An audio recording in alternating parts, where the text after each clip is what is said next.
മലപ്പുറം തിരൂരങ്ങാടി താലൂക്ക് ആശുപത്രിയിലെ ഡോക്ടർമാർക്കെതിരെ youth league നേതാവിന്റെ ഭീഷണി. ഡോക്ടർമാരെ വഴിയിൽ കൈകാര്യം ചെയ്യുമെന്ന ഭീഷണി. തിരൂരങ്ങാടി മണ്ഡലം പ്രസിഡന്റ് UA റസാഖിന്റേതാണ് ഭീഷണി. ആശുപത്രിയിൽ വെച്ച് കൈകാര്യം ചെയ്താലല്ലേ പ്രശ്നമുള്ളൂ, വേണ്ടി വന്നാൽ പുറത്തിറങ്ങുമ്പോൾ കൈകാര്യം ചെയ്യുമെന്നാണ് ഭീഷണി. ഡോക്ടർമാർ തെമ്മാടികളാണെന്നും ആക്ഷേപം. വിവരങ്ങളുമായി ശാന്തകുമാർ വെള്ളാലത്ത് ചേരുന്നു. ശാന്തകുമാർ, എപ്പോഴായിരുന്നു ഈ ഭീഷണി പ്രസംഗം? ആരെങ്കിലും പോലീസിൽ പരാതി നൽകുകയോ മറ്റോ ചെയ്തിട്ടുണ്ടോ?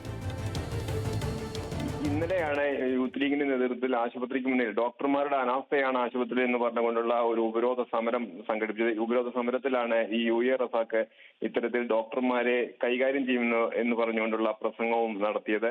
അതാണ് ഇപ്പോൾ ഏറെ വിവാദമായിരിക്കുന്നത്. ഇതിനെതിരെ KGMOയും രംഗത്ത് വന്നിട്ടുണ്ട്. ഇവർക്കെതിരെ നടപടിയെടുക്കണമെന്നാവശ്യപ്പെട്ട് സർക്കാരിനും പോലീസിനുമെല്ലാം പരാതി നൽകാനാണ് KGMO തയ്യാറായിരിക്കുന്നത്.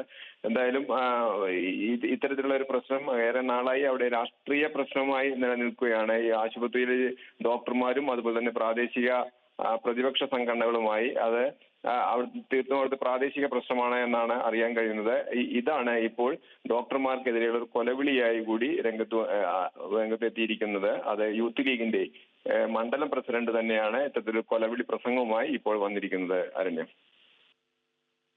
ശരി ശാന്തകുമാർ. കാരണം എന്താ വെച്ചാൽ സഹിക്കുന്നതിനൊരു പരിധിയുണ്ട്, സഹിക്കുന്നതിനൊരു പരിധിയുണ്ട്. പരിധിക്കപ്പുറത്തുള്ള പെരുമാറ്റവുമായി ഡോക്ടർമാർ വന്നാൽ അവരെ കൈകാര്യം ചെയ്യുക തന്നെ ചെയ്യും. അതിന്റെ പേരിൽ ജയിലിലാകേണ്ടി വന്നാൽ പോലും അത് അഭിമാനങ്ങളോടുകൂടി ഏറ്റെടുക്കാൻ തയ്യാറാണ് എന്നുള്ളതാണ് സൂചിപ്പിക്കാനുള്ളത്. കാരണം മാക്സിമം സഹിച്ചു.